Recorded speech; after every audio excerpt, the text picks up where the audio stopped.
Tua Tagovailoa is set to return for the Miami Dolphins this week. We'll debate whether or not that's a good idea. And can Tua save the Dolphin season? I'm sure the Chiefs and the Bills are shaking in their boots, just as Bill Belichick's girlfriend is wearing hers to the pumpkin patch. We'll break that down and much more here on today's AFC Squad. You are talking ball with the AFC Squad. From the Chiefs to the Bills, the Ravens to the Texans, and everyone else around the AFC, it's the local experts of the Locked On Podcast Network, bringing you scoops, breakdowns, and the most comprehensive preview of the upcoming weekend for hard-hitting AFC football with our harder-hitting takes. Buckle up, it's the AFC Squad, and we have a seat for you. No hurt feelings allowed. Squad up. You're part of the AFC What's Squad. happening, everyone? Welcome into another episode of the Locked On AFC Squad here on the Locked On Podcast Network, your team every day. I'm Cody Rourke, host Locked On Broncos. We're driving the conversation here on today's show, and I'm joined, as always, by Joe Marino, host of Locked On Bills, Chris Clark, host of Locked On Chiefs, Mike Debate, host of Locked On Patriots, and Big Sarge, one of the newest hosts over there at the Locked On Texans podcast. And if you're mad that we're not talking about your team, bring it up with the hosts of your show. We're obviously looking forward to expanding this every single week here. But really, folks, welcome to the AFC Squad. Sit back, grab your favorite beverage, and join us as we get you ready for another wild week across the AFC. And today's episode is brought to you by FanDuel. Place your first $5 bet, and you'll get started with $200 in bonus bets guaranteed. Visit FanDuel.com. Gentlemen, welcome into another installment of the show. We got new faces here. Obviously, Big Sarge joining us for the first time of Locked On Texans. Joe Marino joining us for the first time, Locked On Bills. I know Bills fans, if we look at your comment section, Joe, they weren't happy the first couple of weeks when, they were like, what's this show? Well, now Joe Marino's here to represent here on behalf of Locked On Bills. Folks, I mean, wild week 7 across the entire NFL landscape, but we're going to focus on the AFC. I want to start things off here, Joe Marino. Obviously, the Buffalo Bills made things a little interesting down to the Tennessee Titans early on, found a way to come back and obviously win that game. What's the vibe right now in Buffalo with everything going on? Yeah, you mentioned they played with their food a little bit against the Tennessee Titans, got out to a 10-0 deficit in the first 20 minutes, and then they scored 34 unanswered over the last 40 minutes of the game, and it was really fun to see the passing game come to life with Amari Cooper now in the mix, and they started to play him a lot more and went to him a lot more. He winds up catching a touchdown on his first catch with the Bills after dropping the first target that he has, winds up having 4 grabs for 66 yards. And I think you just saw what that was able to mean for the passing offense. Josh Allen goes for 325 yards, 258 yards passing in the second half, and Keon Coleman making big plays, and Kincaid, the tight end, down the field making plays, and Khalil Shakir from the slot. It felt like you saw a Bills passing offense that finally had a defined order of who the dudes are, who they're supposed to get the ball to, and it really came to life and made some good adjustments there. Got the 5-2, 3.5 game lead in the AFC East as we enter Week 8. So things are good in Buffalo after Big Sarge. Come on, man. What are you doing here? We're trying to forget about the Texans and that Ravens disaster on Sunday night. So they bounced back after a couple of losses. I would say you gave Locked On Titans host Tyler Rowland a little bit of hope there in the first 10 minutes of the game where, they're winning. And all of a sudden, maybe they were going to have conversations about, Mason Rudolph being the resurgence over there in Tennessee. But, that's another story for another day. Chris Clark, host of Locked On Chiefs. Kansas City staying undefeated right now in the lone undefeated team in the AFC. And it wasn't pretty, but, a Super Bowl rematch, and they got it done on the road. And in a game where Patrick Mahomes didn't play his best. He hasn't played his best most of the season, and lost another wide receiver. Juju Smith-Schuster, hamstring injury. Now his top 3 targets that are wide receivers are out for this next game. Rasheed Rice is still not going to be back. Obviously, Hollywood Brown maybe late in the season. Juju won't be playing against the Raiders. This receiving core is just decimated, and I really am hating on Joe Marino and going and getting a guy like Cooper because I was really hoping Kansas City. You really should have done that, Chris. They really should have traded for Amari Cooper. Let's be honest. No, and the thing that I find funniest about that is watching Amari Cooper catch his first touchdown pass and not knowing what route he's supposed to be running because it was a check play, and asking Keon Coleman. Well, Keon will tell you, man, just over communicating. He knew the plays. He knew the plays, right? Well, it worked. It is what it is. I mean, you have a guy that steps in as a professional and can help your team, and that's really what Kansas City needs. So, and while I don't think it was a huge loss, I'm surprised Kansas City didn't sign MVS back, because at least I thought that would have raised the floor a little bit in their receiving core. But at this point, I'm not sure Who what needs they're him going more, to do. the Chiefs or the Saints? With the wide receiver I'd say the stuff. Chiefs. Maybe even the Buccaneers now, but The that's the Saints NFC are going squad. nowhere, though. So that's my point. Right. I'd say the Chiefs. And yeah, the Bucs are going nowhere. They lost their top two, and the Chiefs will end up playing the Buccaneers now without Evans or Godwin. Oh, wow. And yeah, it's going to set up some interesting things. Now, obviously, you got everyone on social media debating about the Patrick Mahomes effect. Like, oh, you can't hit him because he's going towards the sideline. Hey, Patrick Mahomes using his legs. You know, I don't see the argument there. It's, hey, until he's out of bounds, fine. He's free ground there. Juke the guy, though. But obviously, that's a larger discussion we'll continue to have later on. Mike Debate, host of Locked On Patriots. The Patriots went over the pond this week, and, it wasn't necessarily the product in which I think a lot of people were expecting, because it was a battle between them and the Jaguars, both teams that were struggling. But then, hey, Drake May, they get off to a little bit of a nice start, and then all of a sudden it just comes crumbling down to Trevor Lawrence and the Jags. Yeah, you want to talk about a reversal of fortune. Joe talked earlier about a team that was down a little bit early and found a way to come back. Patriots got out to a fast start, and then they just found a way to give it away. You hit the nail on the head, though, Cody. The Patriots definitely have something with Drake May here, showing a poise above his years right now.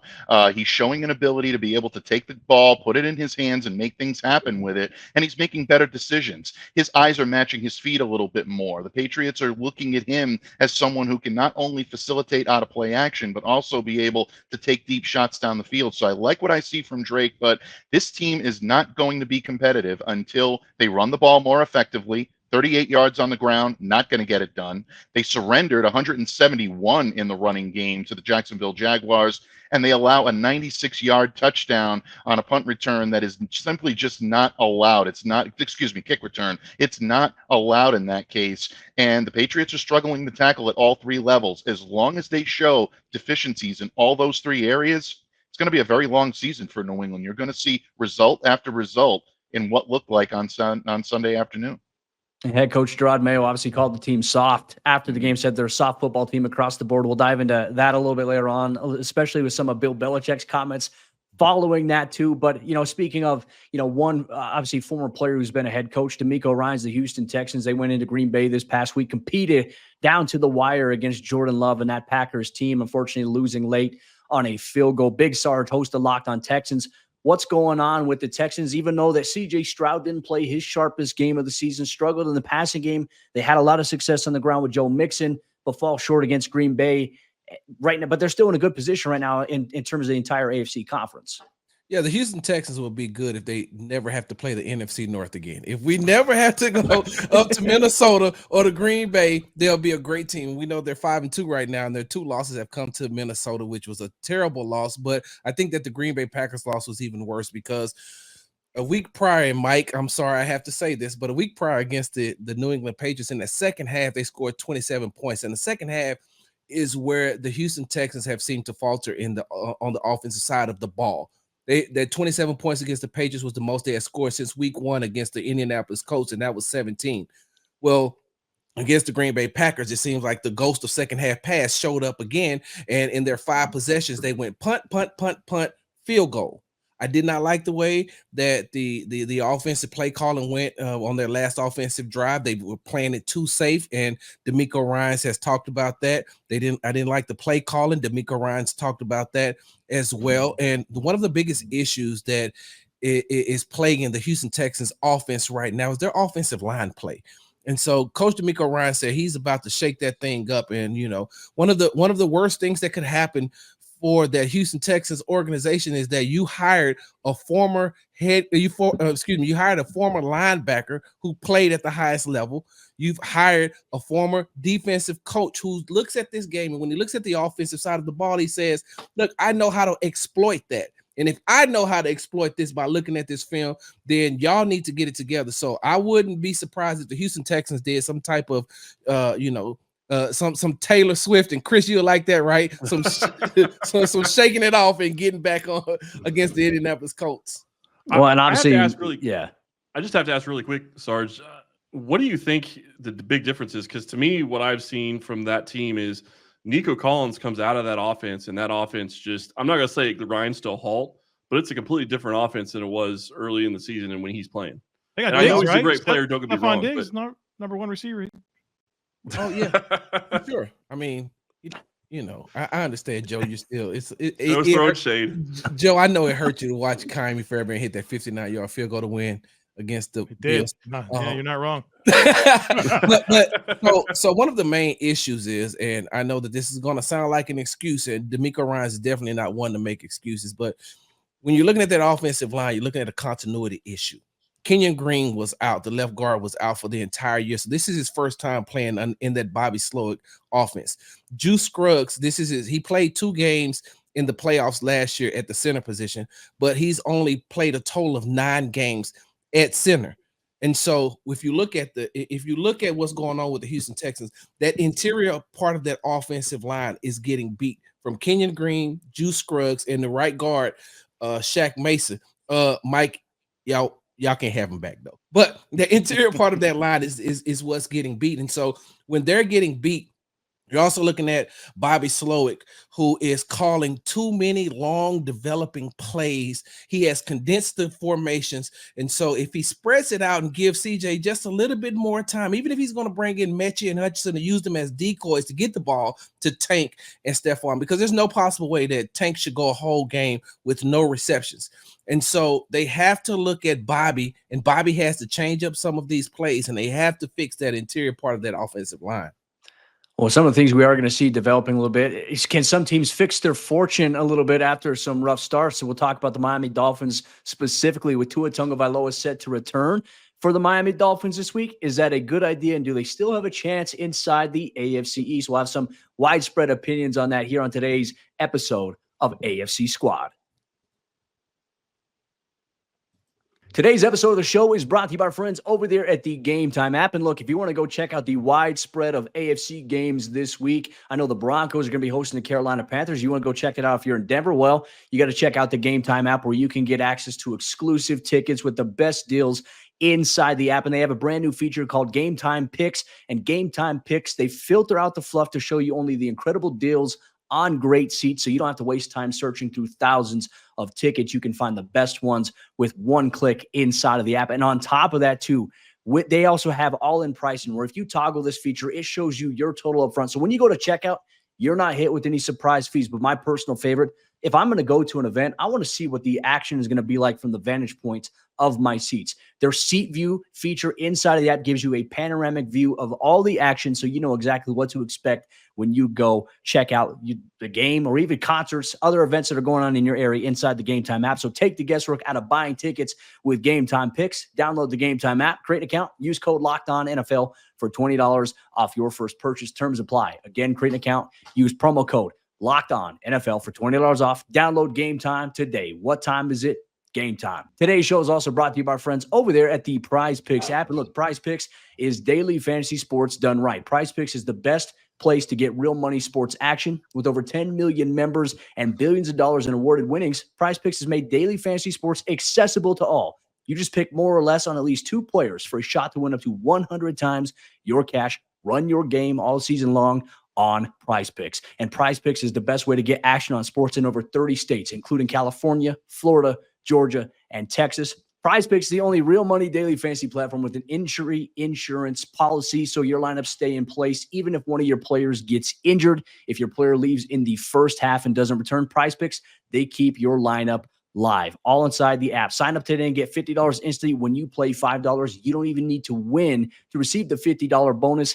It is guaranteed. Prize Picks is the best way to win real money this football season. So check it out. Download the app today and use code LOCKEDONNFL to get $50 instantly after you play your first $5 lineup. Once again, download the app, use code LOCKEDONNFL to get $50 instantly after you play your first $5 lineup. Check it out today. Prize Picks. Run your game.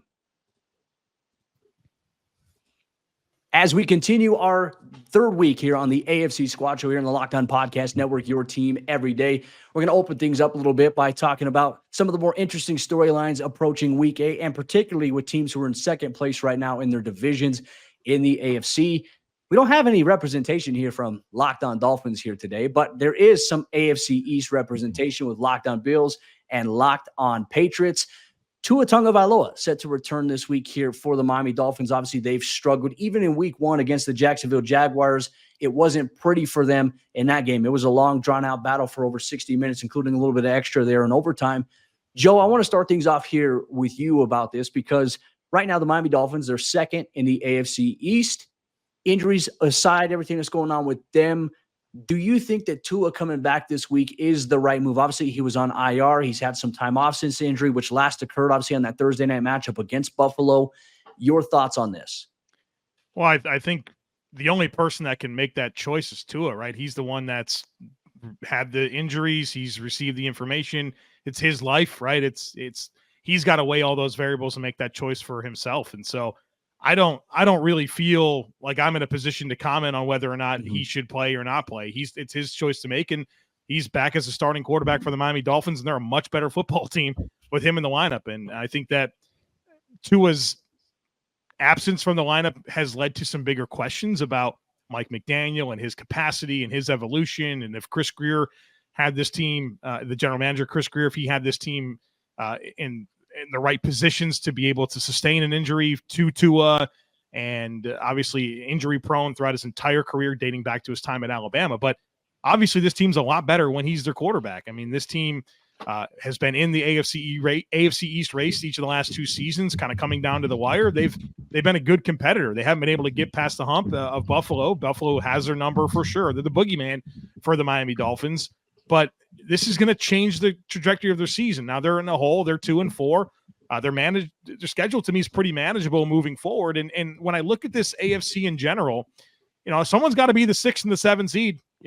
Someone's got to be it. And I think the Chargers losing to Arizona on Monday night, and we're talking, this is week 8, man. Like, there's so much that needs to play out. Yeah. But I mean, who of these teams? Like, I think you respectfully. Goodbye, New England. Goodbye, Cleveland. Goodbye, Tennessee. Goodbye, Jacksonville. Okay, goodbye. The Raiders, goodbye to you too. No, you don't have a chance. Probably, so you got the Jets, Dolphins, Bengals, Chargers, Broncos, Colts competing for 2 spots. Someone's got to do it, right? And Miami's 1 game back of Denver in the loss column to be the 7th seed, right? So they're all in it, and I think this is a huge infusion. Obviously, they have Tyreek Hill and Jalen Waddle, and they're running the ball. I think Miami's probably running the ball better than they ever have. Now, all of a sudden, your passing game's back, and I think they have a playoff caliber defense. So, yeah, I think this is a massive boost for Miami. It certainly felt like the season got off the rails, but, this is as big of an upgrade as you can get at quarterback, and we know what this offense can be. They were number 2 in the league in scoring last year, and I think they're better running the ball. So, Miami's certainly got a hole to dig out of, but it's early. We saw the NFC last year. We saw 2, 3, and 6 teams get to the postseason. 3 and 7. I think the Bucs as well. They're not out of it. It feels that way, but it's not the case because I think this AFC after the top 5 is pretty wide open. Cody, let's talk. Yeah, absolutely. Real quick, because and Joe, you make a great point, but on the flip side of that, like at some point, the organization is going to have to save Tua from himself. This last concussion that he suffered, that was to his own doing. Like he caused that. He caused that hit, and there was no reason for him to take that hit. And I know that during the offseason, he went through taekwondo, jiu-jitsu, something. They were trying to teach him how to learn how to fall. And I understand you've been playing this game your whole life, and so in one way, you've been playing it one way. But at some point, and I'm asking the question, guys. Like at some point, the organization has to step in and save him from himself, right?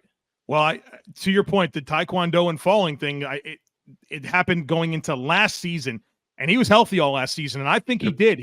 There was very practical application to the way that he fell and protected himself. The problem is he got the contract, and then the first opportunity that he had to protect himself and make a good decision, he didn't do it, right? He took on DeMar Hamlin in a game where they're down 3 scores or they're losing heavily. And that wasn't the time to take that hit. It was not the time. And so the questionable judgment, I think, is a bigger issue. But I don't know.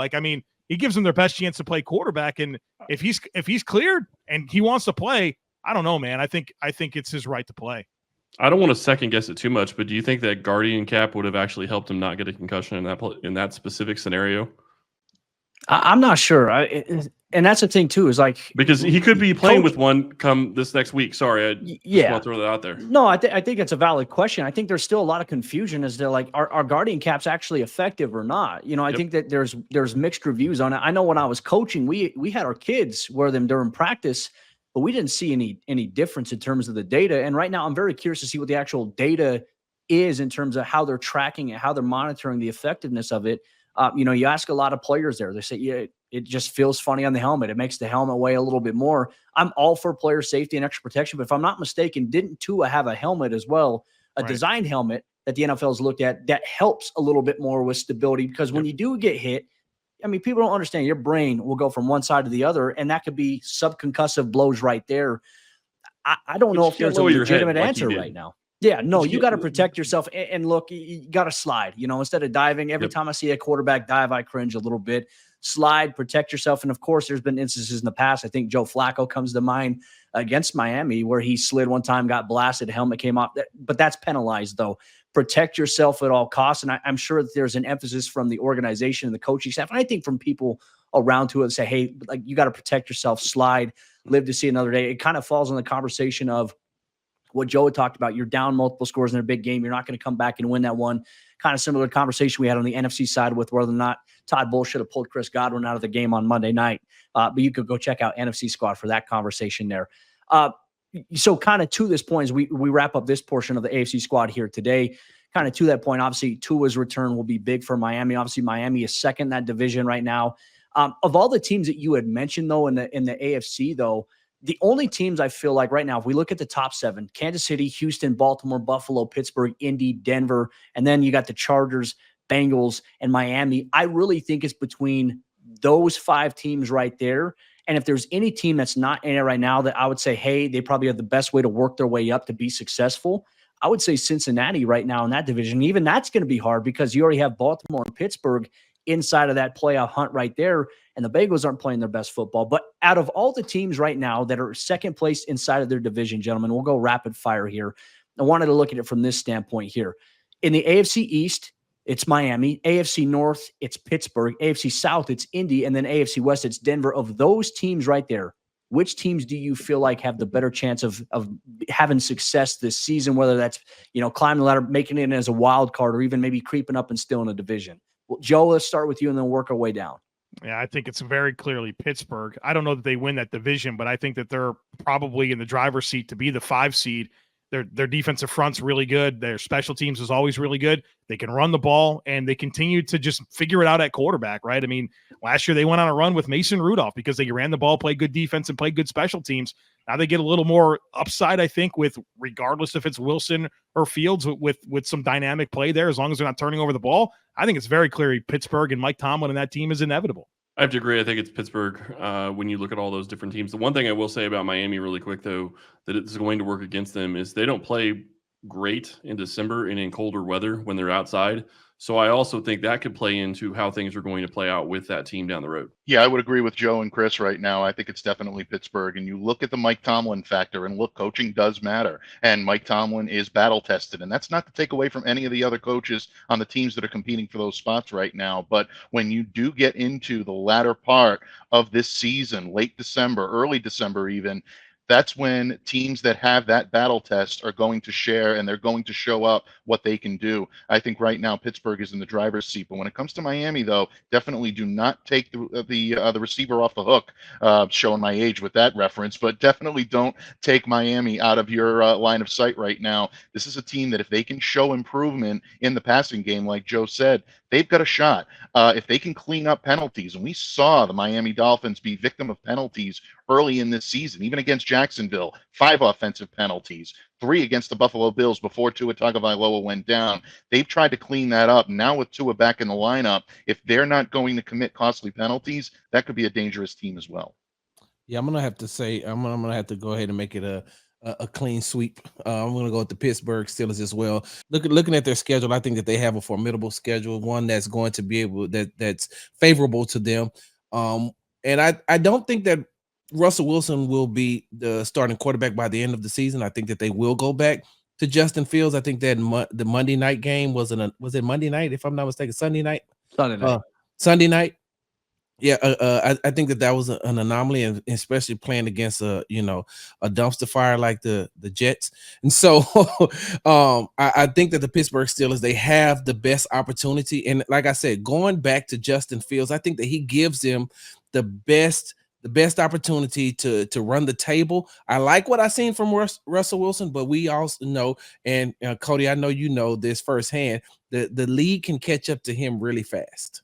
Yeah, no, 100%. I think we saw, I mean, he got off to a little bit of a hot start last year in Denver, and then teams kind of started catching up a little bit. And then he had, some late fourth quarter Russ heroics that we have seen from him in the past. One against the Buffalo Bills. I'm sorry, Joe Marino, from that game there. That was probably more so Denver's defense than anything else. But we'll continue our conversation. There's too many men on the field goal that he missed, Cody. That's what happened. Hey, big deal, Will. He got another opportunity and nailed it. Hey, Denver needed that, but, Denver's got a little bit of resurgence right now. I agree. I think it's going to be Pittsburgh out of all the teams, more likely. I'm excited to see maybe in these next 4 weeks, they're going to be big for Denver specifically and how they go. I'm also eager to see how Indy responds because Anthony Richardson returned, didn't look great. Do they stick with him or do they try to make the jump to Joe Flacco? There's a lot of uncertainty in Indy right now with that question, but there is a lot of uncertainty as well around the NFL and specifically in the AFC about the MVP conversation. Some people say it's Patrick Mahomes. Some people say it's Lamar Jackson. Joe Marino might say, hey, Josh Allen's got a legitimate case there. We'll debate that and much more here on today's episode of AFC Squad. Today's AFC Squad is brought to you by our friends over there at FanDuel Sportsbook. And as you all know it, folks, FanDuel is America's #1 sportsbook, and they want you to have a big return with the NFL season here this year. Week 8 of the season is fast approaching, and there's a wide slate of games that are surely exciting to watch in primetime action. And on top of that, for division conversations, you can even go in right now and maybe change the landscape. You can bet on the same exact place where you place your bets, where you can view live play-by-play and you can get statistics as games are happening. If you think that there could be a turnaround from one of these teams that we talked about in terms of being second place, because they may be still a first place spot, you can choose who can win the division inside of the app. You can also do same game parlays. You can also put together money lines. I like to look at the morning games, put together a little bit of a money line parlay there, and I like to see how things play out. You can do that all inside of the FanDuel Sportsbook app, where not only is it just the NFL, but you get the MLB postseason as well. And you'll get started today with $200 in bonus bets guaranteed when you place your first $5 bet. Once again, place your first $5 bet, you'll get $200 in bonus bets guaranteed, all on FanDuel.com. That's FanDuel.com. Wrapping things up here today on today's installment of AFC Squad here on the Locked On Podcast Network, your team every day. A lot of conversation about MVP. Our NFC folks had a lot to say about who they believe should win the MVP in terms of the NFC side of things. Jared Goff got a lot of love. We even had one NFC host give an AFC quarterback some love. That was Josh Allen. We'll talk about that a little bit more. But I think the question we're going to pose and start off here today, and obviously we'll go in order. We'll start with Big Sarge, and then we'll work our way back up to Joe Marino here. The question being, is Lamar Jackson right now a better MVP candidate than Patrick Mahomes? And if so, explain your case, but are there also any other contenders? Sarge, let's start it off with you. Of course. And first of all, when I look at Patrick Mahomes, I look at the Kansas City Chiefs, and Chris, I apologize, I have to say this to you while you're right here to your face. But I mean, Kansas City has been winning, but they've been so inconsistent this year. And, Patrick Mahomes is having a down year. If I'm not mistaken, he has 6 touchdowns, but he has 8 interceptions, and they just haven't they haven't had that consistency on offense.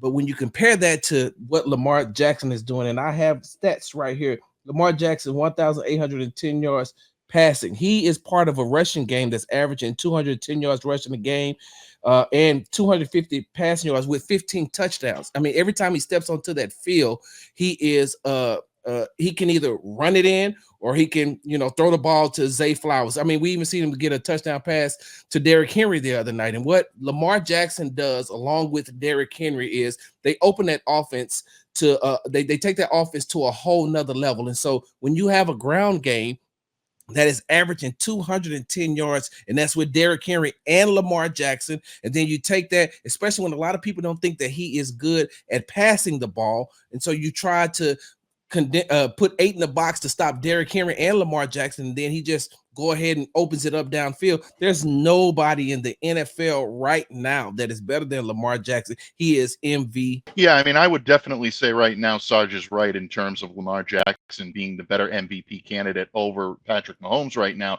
And look, I say this with every bit of reverence to Patrick. I am a firm believer in the Ric Flair school, where to be the man, you got to beat the man. And no one yet has beaten the man. Patrick is still the king of the hill. But Lamar's season speaks for itself. And Sarge basically made a great comparison there when you talk about someone who's able to air it out downfield and having someone like Derrick Henry to be able to complement his abilities. It really is right now, I think, Lamar Jackson's season, and he's running away with it in terms of those two. But I also want to give Joe Marino's guy a little bit of love as well. And I think Josh Allen has had a tremendous season in Buffalo. You look at 1,483 yards, a 77.6 QBR, best in the NFL, has yet to throw an interception, which has been the knock against Josh Allen for a number of years, and now 12 touchdowns. You look at the way the Buffalo Bills have played. Allen, I think, is definitely climbing up that ladder. So do not sleep on Josh Allen as an MVP candidate. I think he's going to be right in the mix by season's end. Chris Clark, Patrick Mahomes. I know, look, hey, Chiefs Kingdom is watching this conversation very closely, but I feel like there is an objectivity here to say, like, you know, hey, Patrick, even though the Chiefs are undefeated, Patrick's not playing his best football that should put him in the MVP category right now. I will say this, and I've had this argument on Twitter multiple times. Betting market-wise, Patrick Mahomes is going to be the leader, and is going to be the leader probably for most of the season, because betting market isn't going to bet against him. The way he's playing right now, and Big Sarge, you made a great point. 6 touchdowns, 8 interceptions in 6 games. That is not Patrick Mahomes-esque type football. I agree. I think probably Lamar Jackson is probably the leader at MVP. I would also give credit to Josh Allen, and I think Joe Burrow has also played very well after starting slow. The one thing I would say about Patrick is it's really going to be hard for me to say that there are many QBs in the NFL that could step into his shoes and continue to win with losing as many weapons as he has in the first 6 weeks of the season and still be undefeated at this point. So I do think that plays into it, but he's not playing at an MVP level right now. So the question is Lamar Jackson a better MVP candidate than Patrick Mahomes? Absolutely. It's not particularly close. Lamar Jackson's the MVP of the NFL through 7 weeks. And here's the deal with Patrick Mahomes. They're friggin' 6-0, right? They're not playing good football, but they just win. Doesn't matter. Like, who cares if he's the MVP or not? I surely assure you that Patrick Mahomes doesn't care, man. They're 6-0, no. and you can do this at your own risk. I saw this with the Patriots for 100 years. I've now seen it with the Chiefs. Don't sit there and do this to yourself every year where you're like, yeah, I don't think they're that good this year. Not playing well. They're sleepwalking through the season.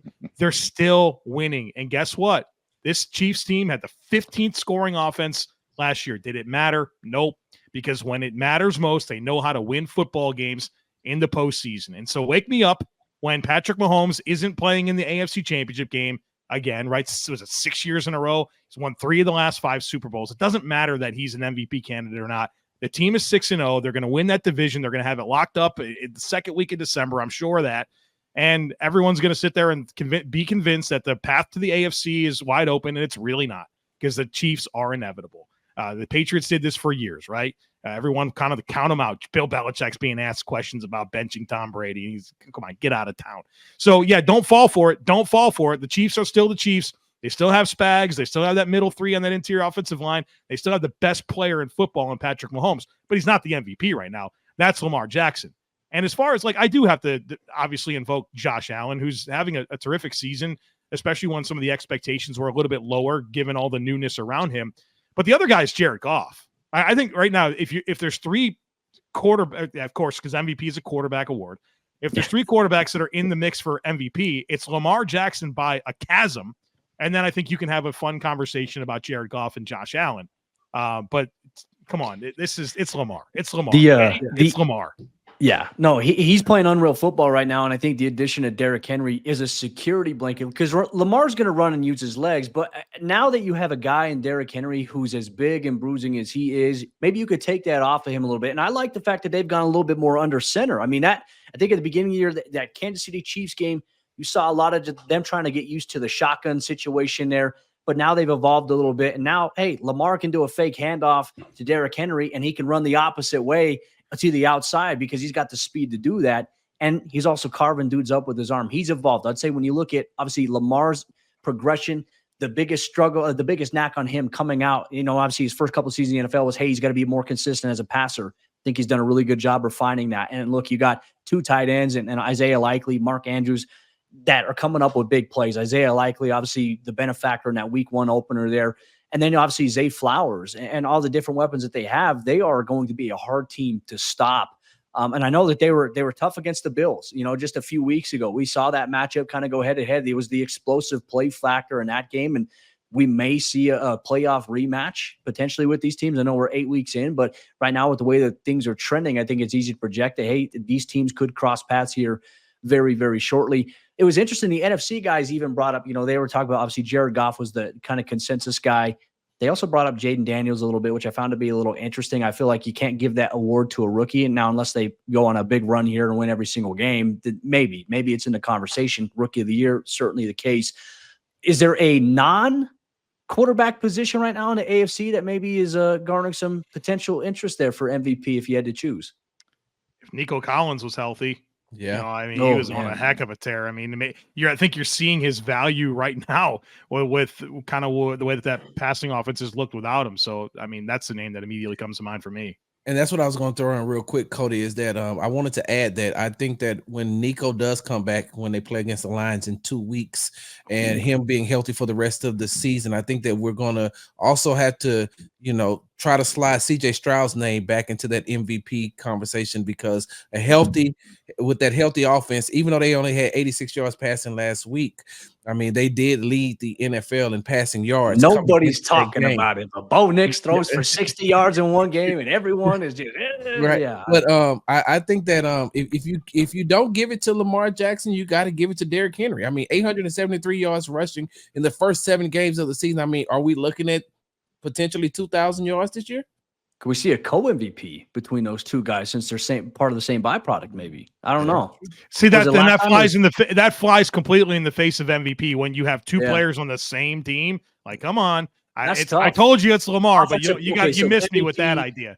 MVP and then maybe offensive player of the year. We can maybe look at that. Sure. Yeah, that's a fair conversation here. And we'll see how things play out here. Obviously, week 8 of the National Football League is going to be here, and so many different storylines that we're going to look forward to revisiting next week. Obviously, the Ravens will take on the Browns. We'll continue the conversation there. The Texans take on the Colts here. We'll look at the Buffalo Bills and the Seattle Seahawks coming off of a big victory against the Atlanta Falcons. And then Chiefs host the Chiefs are traveling on the road to take on the Las Vegas Raiders. They have a whole bunch of dysfunction going on currently there. And then you look at the Patriots, a matchup with Aaron Rodgers and the Jets. The Broncos, they'll host the Carolina Panthers in a game where they can't overlook. We'll break that down. And hey, folks, once again, if your favorite AFC team was not talked about here, please don't be mad at us. Please direct your complaints to your host and make sure that they jump on next week's Squad Show here on the Locked On Podcast Network. Speaking for Joe Marino, Chris Clark, Mike the Bait, Big Sarge, I'm Cody Rourke. We'll see you next time for another AFC Squad.